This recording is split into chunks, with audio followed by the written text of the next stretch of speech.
Hey everybody, welcome back to another YouTube video, and in today's video we are going to be talking about Silverfang.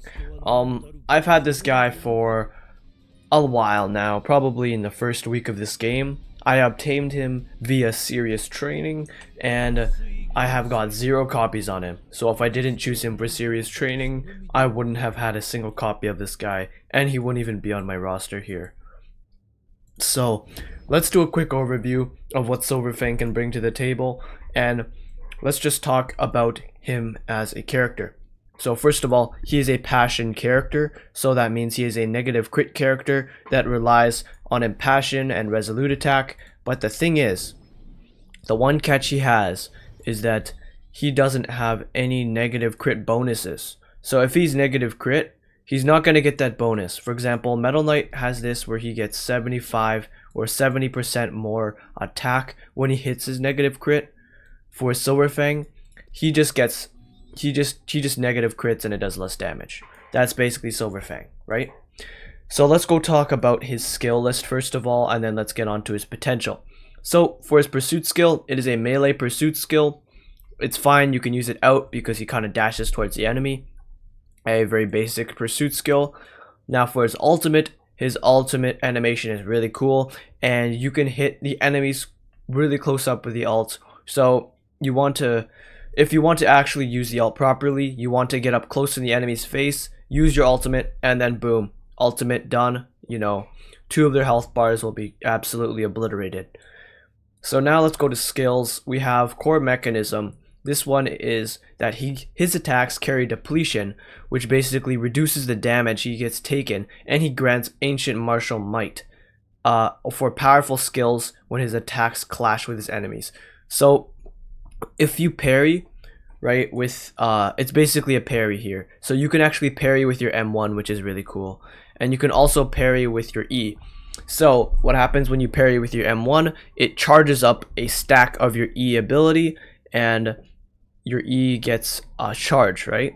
And if you hit with your E ability, it will charge this bar on the bottom, which is your martial might, and it will enhance your attacks. Or no, it won't, sorry.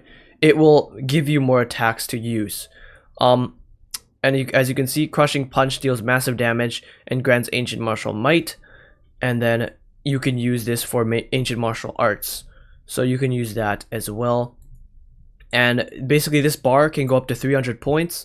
Every time you parry with an E, it will give you almost 100, and basically you're gonna see how much charge each crushing punch will give you to get this maximum of 300 points. So yeah, every 100 points, which is a third of 300, will give you one of these charges, and you can use this for your ability ancient martial arts right here.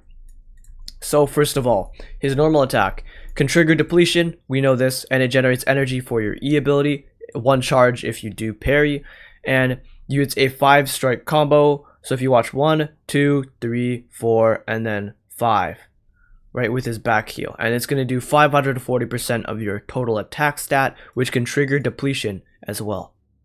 Or sorry, it can already trigger depletion. Depletion reduces damage taken by 75%, provides 80 points of energy for crushing punch. Now, I would have liked to see this taking no damage because it's a parry, but obviously that would be pretty broken if you could just M1 and parry. Note that spamming these attacks can give you a parry, but can also not, depending on which. If you're spamming for too long, then it will not give you that parry, so it is really skilled when you have to time your attacks. Now for his Q ability, we have an accurate dodge, which is swift moves. So basically, your character will jump backwards without spending any stamina, and then it'll give you a buff for 4 seconds, which will basically make it so any normal attack will give you 80% points of energy for crushing punch. So what this means is basically every attack will charge 1 crushing punch. So once you're in this mode, as you can see, there's a timer in this circle. Once this circle goes up, then your buff is no longer active. It is 10 seconds to recharge, so you're going to be spamming this a lot in the battle, and this is your one only automatically recharging skill. So if you can just keep spamming, but 10 seconds or however long this lasts here is definitely enough to just wait and then wait for the parry to get more martial arts here, because I think you do get like for this one, if you're in swift moves, instead of it giving you a martial might, no, sorry, it'll give you like 2 martial mights, I think, or something like that. And this state is very good. It gives you enough time to actually parry, so you don't have to spam your attacks in hopes you parry. So it's actually a very good ability. But it doesn't really affect too much in terms of damage, but it will charge up your Crushing Punch. And Crushing Punch, segue to Crushing Punch, basically the 2 things you can do to charge this is depletion parries and also just spamming with swift moves activated. So what this will do is, oh my bad, it will give you it will actually take 75 stamina points to unleash an attack, and it'll consume 1 stack of recharge of Crushing Punch. So of course it will consume 1 stack of recharge, but it'll take your stamina, which is weird. So instead of dodging, I think they make this, instead of dodging, you have to parry to avoid the attacks, which makes it more of a parry. And then we have, of course, a 5-strike combo here that will, do more damage. And you can also, it says it inherits the current normal attack level. So you can basically use, this Crushing Punch is basically just a more powerful M1.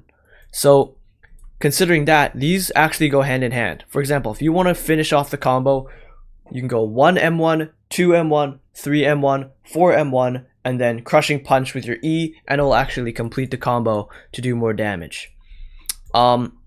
So there is that. And then it will charge Ancient Martial Might by just a little bit. You can see 10, 15, 20, 25, 30, and it can, if depletion is triggered, it will reduce the damage by 100%. So here's where it actually makes it so you take no damage, and it will give you 40 points of Ancient Martial Might. So parrying will increase your martial might extremely. And this thing right here, cycling Ancient martial arts, is very, very good. So basically what this does is it can give you a mini ult where you just hold down R and it will just barrage your enemy with punches, right? And if you R and you just tap your R key, you will stab right through the enemy. And this is actually very good for dodging attacks, because you can go right through the enemy and then you'll be behind the enemy when the enemy finishes their punch forward. So as you can see, I just went over it, and it says in the description, same thing as I said. Consumes 100 points to unleash if you're just going to tap once. 350% of attack, reducing the damage taken this time by 100%, granting the swift moves buff, right? And if you select and hold R, 3,250% total attack if you land all your hits. And it will consume 300 points, which is your entire bar here. So if you want to actually use this move, you have to charge this entire bar all the way up. And if you do, it will have an aura around it. So even if you're missing 1 punch, there will be no aura, so you will know if there is the hold down Ancient Martial Mights option there. So yeah, again, some people don't know is you have to hold R down. I've seen people that just can't do it. It's because you have to hold the R key, and people don't know that. So his dodge is actually really strong, and it consumes 100 stamina. I like this dodge a lot. It works really well, but again, just take note that if you dodge and you have no more stamina left, using E, it will make you unable to use Crushing Punch if you're at 0 stamina. So Crushing Punch actually won't run you into the stamina red bar per se, but dodging will. So if you're gonna Crushing Punch and spam without parrying, and then all of a sudden you're like, oh shit, a boss is about to attack me, I have to use dodge, right? I dodged twice, now I'm in the red bar and I have no more dodge speed or stamina, so now I can't use Crushing Punch anymore, and I can't use my dodge and have to wait. So there is that to consider. And also his martial arts is M1 locks on. It locks on to the enemy. Like if you're standing out, you can dodge away from the enemy, and if you M1, he'll come charging in and then punch him. And that reminds me of some combat in Batman Arkham, a game that I played, where basically his punches would make it so he dashes towards the enemy and then punches them, and it made the combat really fluid. So Silverfang's combat's actually really nice, and it's really fun to use, but he's also a slower character, but that makes his punches feel like they hit harder, so that's cool. So we have SSR exclusive quality, Crazy Battle. Impassion level limit +2. At the start of the battle, if his affixes provide an attack percentage bonus exceeding 100%, each excess 1% provides an additional 0.22 damage bonus up to maximum 70%. So basically, you just want to have an attack percentage bonus insanely high so you can get excess damage that will give you obviously more raw power and just a lot more damage. So now we have pot 1, Tear Flowing Stream. Increases the activation window of depletion, so it'll basically make it easier for you to parry, and then if you do parry, it will do 100% more damage. So actually, this is a very good ability because you basically can just parry and do more damage, right? Now for pot 2, your impassion level is now increased to 8 max, and your attacks will not trigger negative crit. So if you look here, his negative crit damage is 90%. This will be just up to 100 again, or you won't even trigger negative crit from your attacks. So you'll basically if you're negative critting, you'll be doing 10% more damage, which is pretty solid. But obviously the impassion level limit is insanely good, and the depletion one is really good too. So pot 1 Silverfang is really good, pot 2 Silverfang is really good, and then let's head on to pot 3. So Q swift moves can trigger accurate dodge, which extends the enhancement duration of 8 seconds. When you trigger depletion successfully with R martial arts, you will get an 8 seconds of enhancement effects.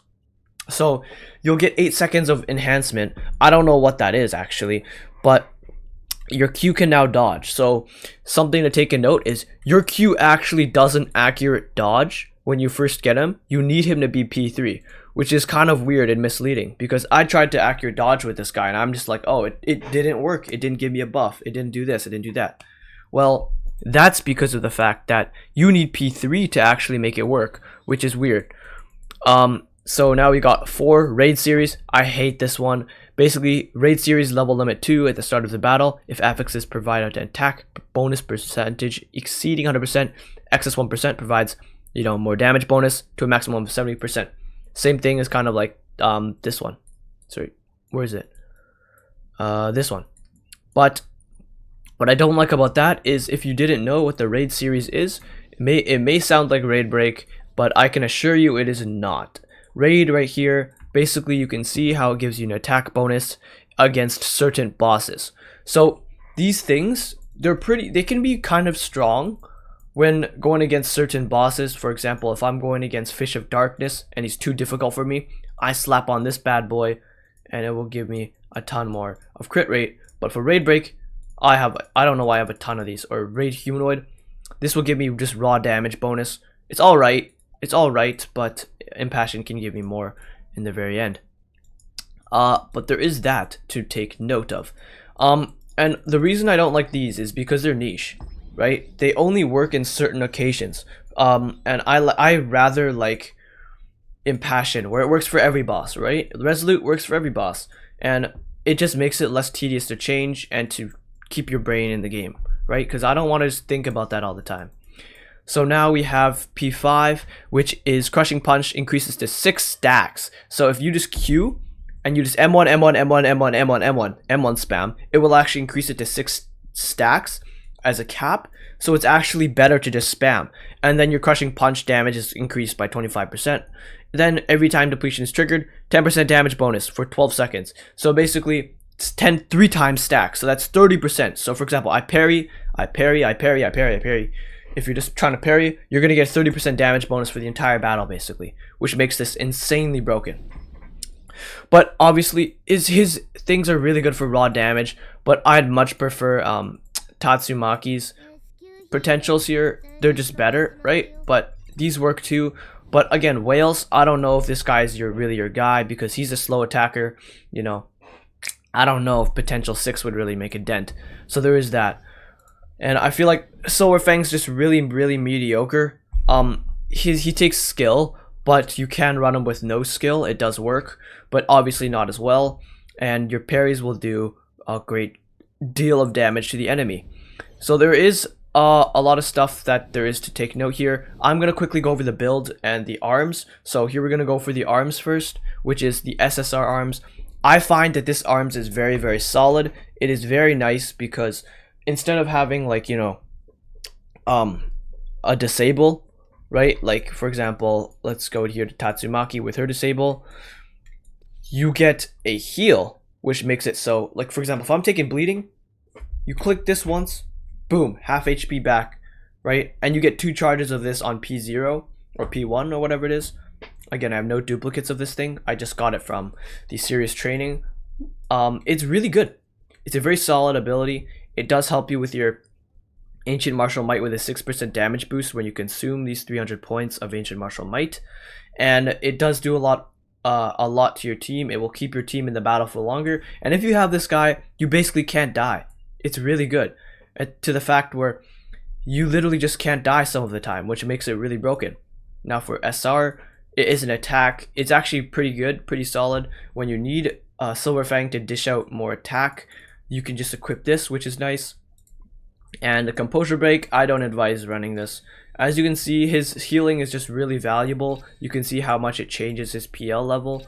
And if you want a higher PL, of course, choose this SSR Impression Arms, which will completely change the game for you. So there is that to note. Now, if we're going to head on to memories and wills, well, I have the best build out of all my characters on him. You can see Saitama, pretty good build. Zombie Man, pretty decent build. Genos, pretty good. Tatsumaki, okay. Middle Knight, pretty good. You know, and then it gets worse and worse from here, etc. This guy might be my second best build. It's actually really, really good. But Silverfang's almost perfect, man. These two are the most valuable affixes I have, Resolute and Impassion. Impassion here. This could have been a gold, and I could have got Tiger's Might from it. But, you know, some of these are outdated, but they do give me Resolute, or they do give me River Trail. Now, I got this Resolute Rage, so it actually really helped me out. So, all of this stuff was good. But my misplay was I chose gold River Trail, which I actually didn't need, because all of these affixes are better than this one. And this one you can only use on Silverfang. So that was a huge generational fumble for me. But yeah, his build's really good. 10,000 attack, pretty nice. And he doesn't have any pot on him, which is the only thing that's really holding him back at this point. So there is that. But Tiger's Might, why you want to run Tiger's Might, and of course you're going to run Resolute Attack and then Resolute Rage on top of that, and of course River Trail. But Tiger's Might, why that's good is I need to get this to 16, but you get a damage bonus for a shield. And if you didn't pay attention, well, let me tell you this. You basically get a shield if on the attack one, if you hit depletion, you get a shield for 10 seconds, and that will basically increase your attack by 8%. So it's actually pretty strong. It's actually a pretty strong ability, because if I'm going for depletion, I'm going to do tons of damage, right? So let's just get on to gameplay right here. Let's go into free training and go to swift attack, because he's depletion, so he's going to rely on that parrying. So there is that. So I'm going to click this. Let's M1 him. See, he gets stunned, so it's harder for me to parry. But like right here, I missed my parry again. I'm still missing my parry. Hold up, I gotta focus here. There we go. 20,000 damage per hit. Pretty good.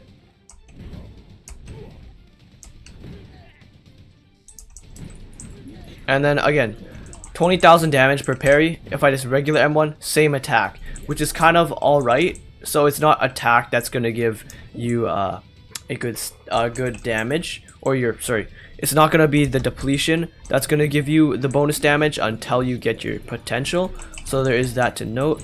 So as you can see, I can just spam these like this. M1 spam, you know, kind of juggle him, and then Q, keep spamming once until I get to 4, and then I can just spam these, right? Which is pretty decent.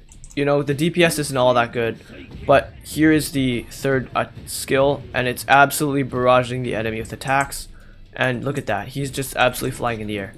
But as you can note, the DPS isn't even good. Like, you need this guy to attack you often for your DPS to actually do something. Because, for example, my Genos gets around 20-30k DPS, right? Plus the composure. So really, if you look at it, he's not doing much DPS, which is very disappointing. So it's definitely going to be the pots that are going to save Silverfang here, right? So there is that to note. As you can see, his dodge is very good. look at this. Fast dodge, right? He has a great back dodge. He has really good speed on his dodges here, so you can get around the map really easily. And look at this. Look at his attack. I'm here. I'm standing here, right? And he goes on right to the enemy. I don't know if it's all melees. I don't think it is, but he's special where you look at this. You can just lock onto your enemy like this.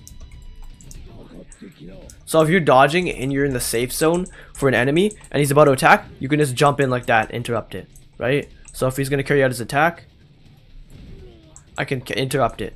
And also, I can parry, of course, and see it charged a crushing. And as you can see, my stamina bar will always go down when I use those attacks. So let's get on to the combos, right? So let's go reset here. As starting off the battle, you want to charge in right towards the enemy, right? Get a parry off, and then you want to go Q, use your crushing punch again, because you can charge a maximum of 4, so you don't want to cap off, right? And then once you're done here and this is charging, then you want to go and use your crushing punches. And you want to get all of them off before your Q charges, right? So it's going to look a little bit like this. Okay, here we go. Here, use my E, charge all of these up, and then it's charging. So I want to get all of my crushing punches off before using the Q. Then I can M1, Q again, charge him up to 4, and then just wait for him to attack. Oh, I missed the parry. Anyways, I do that. I cycle all the way until I can get the third one. And again, you can just use these in between your M1s. So you can go like M1E, M1E, M1E, and it will still be the and it will still, you know, kind of keep your combo up, because they all do the same thing with the combo. For example, if I do this 1 2 3 4 5, see, I come with the combo. Or 1 2 3 4 5 6. Okay, look, 1 2 3 4 5 6. So it can kind of work here, where you can just mesh in your E's with your just M1s, which really helps. So then once you're up to this, you're just gonna hold this down, and then you're gonna go for this attack. You don't really have to use your R unless you're in a really hard boss fight like Pluton and you want to dodge a hit. But again, just keep cycling to that move, because that is going to be your main DPS. Like, see, I'm already up to 20k DPS instead of that 15k. It's because of the fact that I used I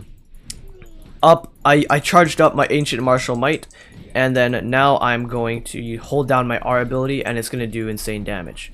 So there is that. I don't think he's better than some breaker characters, but again, right as soon as you get it, use this. And look, 30k damage per hit, man, that is insane, right? I can literally juggle him after that. Anyways, that's basically how you're going to use Silverfang in combat, and your combos are definitely going to help you with your damage output, because if you don't really combo that well and you don't know too many combos, you're going to be stuck with a low DPS and not being able to parry, which would be very unfortunate considering that's his main gimmick, right? So there is that. Now, I'm going to put these tips at the very end, but there are some final tips. Of course, don't run out of stamina with Silverfang, because his E takes up stamina, so his stamina draining will actually be faster, which can throw off your balancing between energy management. And also, Silverfang has a shield with his SR, so you can utilize that with Tiger's Might if you want some extra affixes for some bonus damage. That can work as well. And Silverfang is a passion character, so no bonus whatsoever with his negative crit. So that's what I'd like to talk about here. And also his AI, I'll just briefly go over that. His AI is kind of dookie. It, again, parrying really just revolves around skill, and as we all know by now, AI doesn't really do that, but there is that. Now I'm trying to remember one more thing. There's two things, one's in my mind right now that's very, very important, and one's not. So here's a tip that will work very, very well, and how you can abuse the parry system.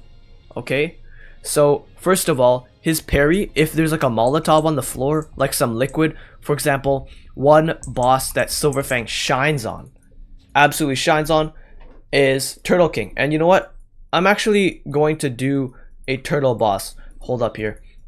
I forgot to do a boss demo, right? So I'm going to do that right now. Silverfang, again, he has an attack bonus here, so just keep that in mind.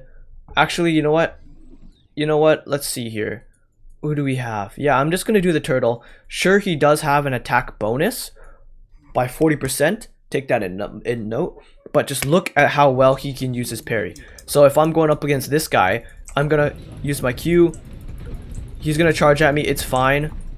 I did get all of my crushing punches off, but as you can see, like, I'm just dishing out pretty good damage. And if he's spinning, look at that. My depletion can make it so I don't get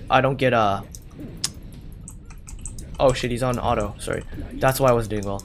But if you look at his crushing punch, I can just abuse this if he's using his spinning, because it does damage to me. So if I save my crushing punch for that, then I can just absolutely obliterate him. The problem is that if he's moving, then it won't do as well. If I stand in here, I think if I take damage from the liquid, I can also dish out depletions. But as you can see, if you could just walk into his attacks, and I can dish out a ton of just crushing punches here with the depletion in mind, so that will actually help me out a lot. And as you can see, I don't know why, but I have a shield on, so that's 8% more damage.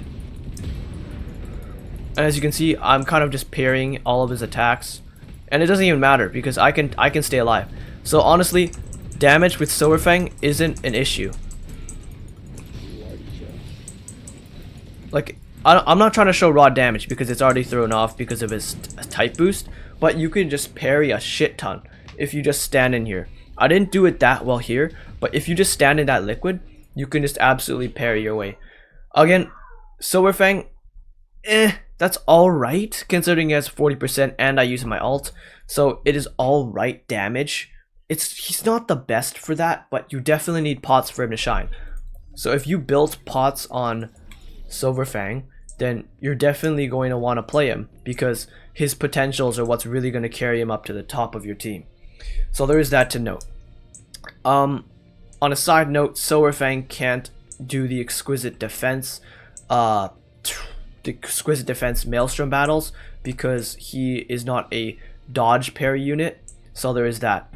But again, Silverfang, pretty solid character that does need potentials to be good, is also a skilled character because of his depletions and his weird timings for it, so there is that, right? So again, great character, great fun, but doesn't do the most impact on P0. Anyways, thanks for watching my video. I'll see you guys in the next one. Have a good one.